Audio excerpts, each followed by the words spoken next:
अधिकतर मैं जो बातें करती हूँ अपने आदिवासी समुदाय की बातें करती हूँ, लेकिन मेरी जो बातें होती है वो आदिवासियों के हक अधिकार, संवैधानिक हक अधिकारों पर होती है।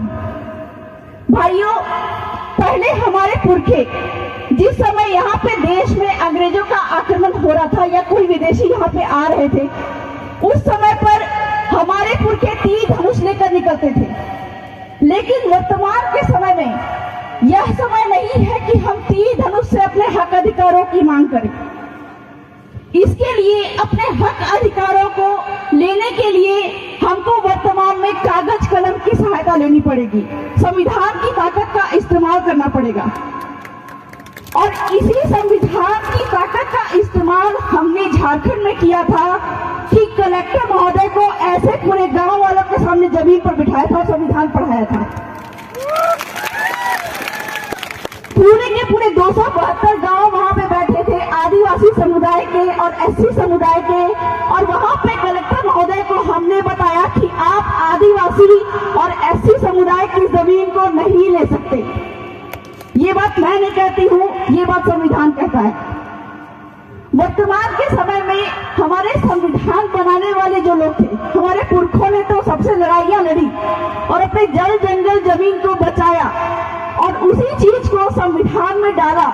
लेकिन वर्तमान के समय में पढ़ाई नहीं होने के कारण, जानकारी नहीं होने के कारण हम उसको बचा नहीं पा रहे हैं। तो हमारा जो कुंभलगढ़ का ये क्षेत्र है, आदिवासी क्षेत्र है, यहाँ पर आदिवासियों की संख्या बहुत ज्यादा होने के बावजूद भी एक हमारी जो मांग है, डिमांड है, 5वीं अनुसूचित क्षेत्र में इस क्षेत्र को लागू करने की। ये बात को हमको कलेक्टर महोदय को भी इसी तरह से लगता है जमीन में बैठाकर सिखाना पड़ेगा। तो हम जो मांग करते हैं 5वीं अनुसूची की या फिर आदिवासियों के हक अधिकार की, हमारे पुरखों ने ये जल जंगल जमीन हमको दिलाया और इस चीज को संविधान में भी डाला। लेकिन वर्तमान के समय में सुप्रीम कोर्ट ने भी ये बात बोली है कि कोई भी एक क्षेत्र, अंग्रेजी में ये बात कही है, once an area is declared a scheduled area, then even president himself cannot vary through the subsequent order। हमारे भगवत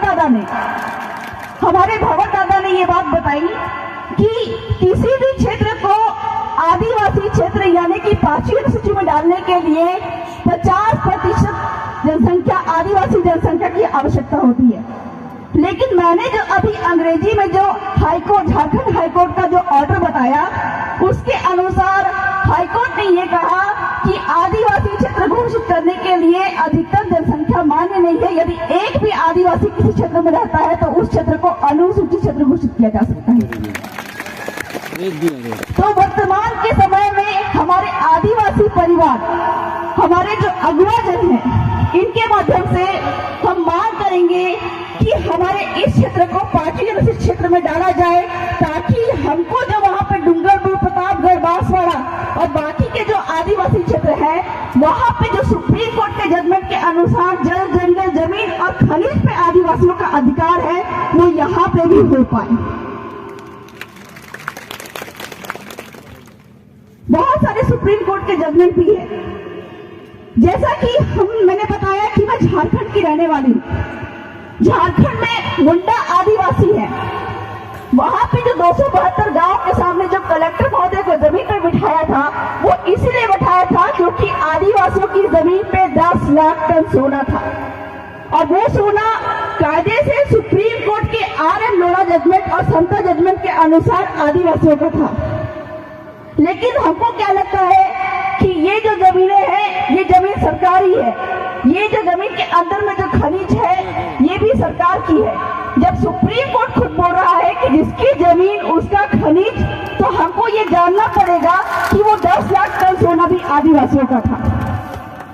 और वो 10 लाख टन सोना आज अगर आदिवासी निकाल ले तो देश की सत्ता में भी बैठ सकता है। एक आदिवासी के पास में एक हेलीकॉप्टर होगा, इतना पैसा है आदिवासी के पास में। बहुत ज्यादा के मुंह से मैंने सुना कि हमारे लोग मंदिरों में जाते हैं अनाज चोरी करने के लिए, आटा चोरी करने के लिए। मुझे बहुत दुख हुआ। क्योंकि सुप्रीम कोर्ट ने अपने 5 जनवरी 2011 के जजमेंट में ये कहा कि 8% आदिवासी और भील आदिवासी जो है वो इस देश के मूल मालिक है।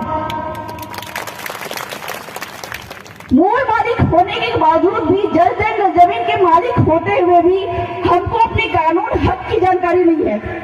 मैंने बताया कि झारखंड में 10 लाख टन सोना आदिवासियों की जमीन पे है। सुप्रीम कोर्ट जो सबसे बड़ा कोर्ट है वो कह रहा है कि ये खनिज आदिवासियों का है और आदिवासी इसको समिति के माध्यम से या खुद के माध्यम से निकालेंगे। मध्य प्रदेश के सिंगरौली क्षेत्र में 46 लाख टन सोना गोल्ड आदिवासियों की जमीन पे है और आपके यहाँ राजस्थान के बांसवाड़ा क्षेत्र के घाटोड़ में भील आदिवासियों की जमीन पे 11 करोड़ टन सोना है। वो किसका है? भील आदिवासियों का है।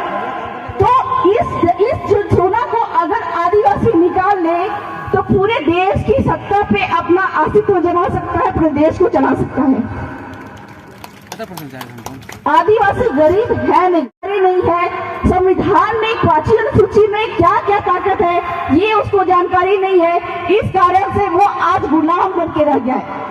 और जैसा कि दादा ने बताया भी कि आदिवासी मालिक है, उसको गुलाम बनने की आवश्यकता नहीं है।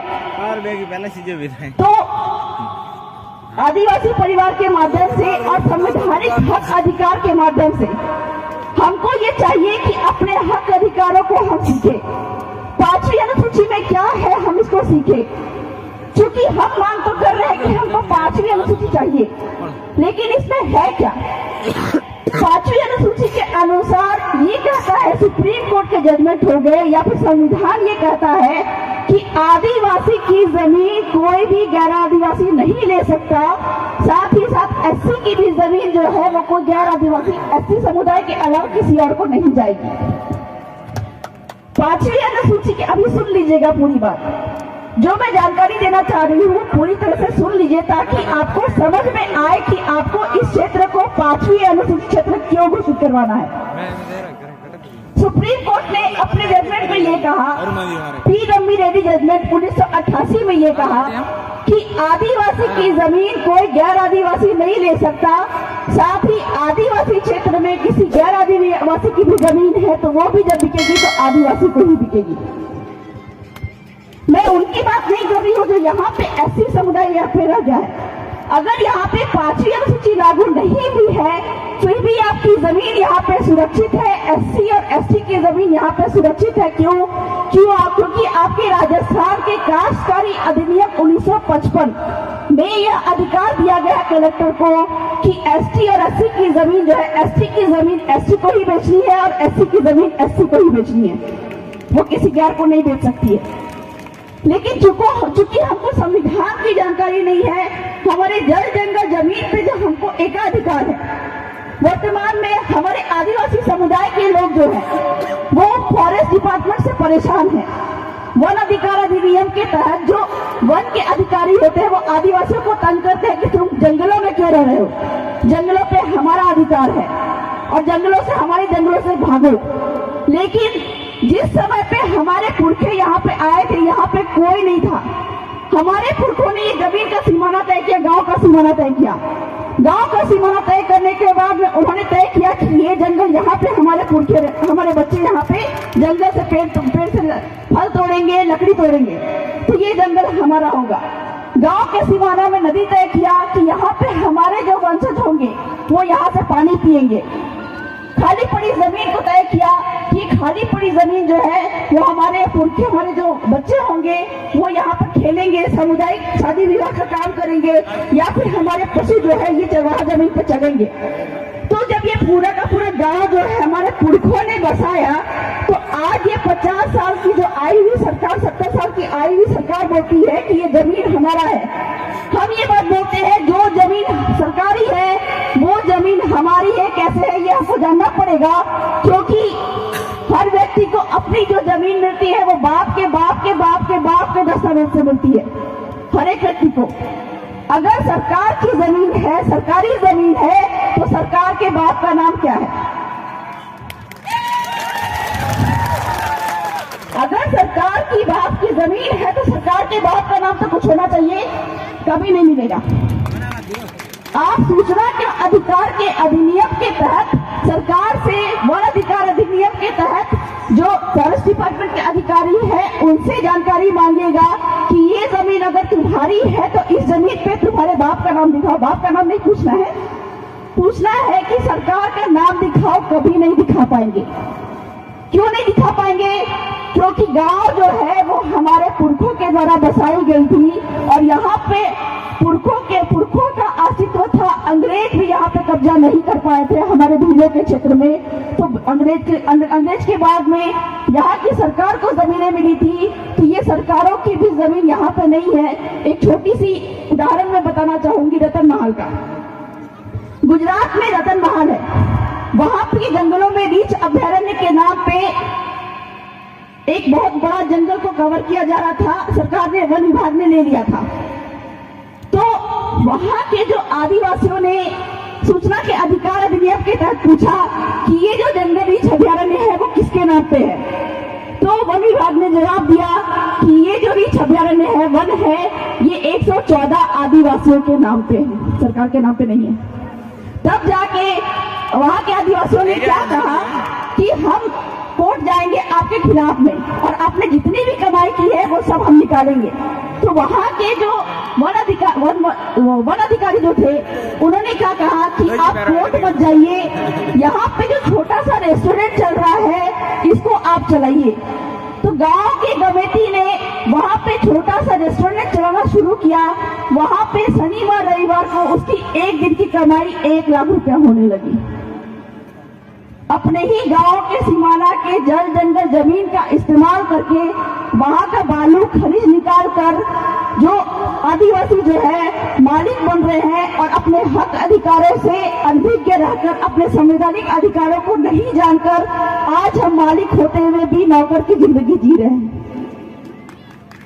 तो फिर से मैं कहना चाहूंगी कि आदिवासी परिवार के माध्यम से और हमारे जो संवैधानिक अधिकार है इसके माध्यम से हमको 4 लोगों से अपने क्षेत्र को 5वीं अनुसूचित क्षेत्र घोषित करने का मांग करना चाहिए। वो कौन कौन है? कलेक्टर, राष्ट्रपति, राज्यपाल, राष्ट्रीय अनुसूचित जनजाति आयोग। इन 4 लोगों से ही बात करके हमको ये लेटर लिख के कागज कलम का इस्तेमाल करके और संवैधानिक अधिकारों को लिखकर कलेक्टर को ये बताना पड़ेगा कि संविधान में ये पावर है और सुप्रीम कोर्ट में ये जजमेंट है कि आदिवासियों को उनका क्षेत्र अनुसूचित क्षेत्र घोषित करो और आदिवासी को मालिक बनाओ, तो तुमको ये क्षेत्र को अनुसूचित क्षेत्र घोषित करना ही पड़ेगा। अंत में, चूंकि वक्ता भी बहुत है, अंत में बहुत ज्यादा तो नहीं बोलूंगी क्योंकि संवैधानिक हक अधिकार की बात है, अंग्रेजी में है, बहुत लोगों को समझ में भी नहीं आएगी। लेकिन एक छोटी सी कहानी अंत में मैं कहना चाहूंगी कि बांध के रखा गया, जंजीरों से बांध के रखा गया। धीरे धीरे वो बड़ा होता गया तो जंजीर की जगह में मोटा सा रस्सी से उसको बांधा जाने लगा। हाथी छोटा से बहुत बड़ा हो गया, अपने असली आकार में आ गया। लेकिन वर्तमान के समय में भी उसको रस्सी से ही बांधा जाने लगा। हाथी अभी बड़ा हो चुका है लेकिन वो रस्सी तोड़ के भाग सकता है, लेकिन उसको आज भी लगता है कि मैं उसी जंजीर से बंधा हुआ हूँ और इसी डर से वो आज भी रस्सी तोड़ने की कोशिश नहीं करता है। यही है हमारे साथ में। आज भी आदिवासी मालिक बन सकता है लेकिन वो मानसिक गुलामी से आज तक निकलना नहीं चाहता है।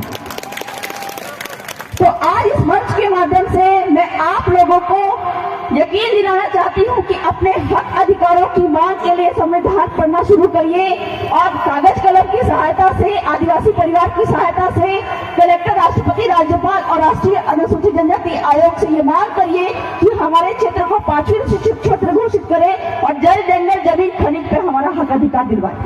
बहुत बहुत जोहार, जय जोहार, जय आदिवासी।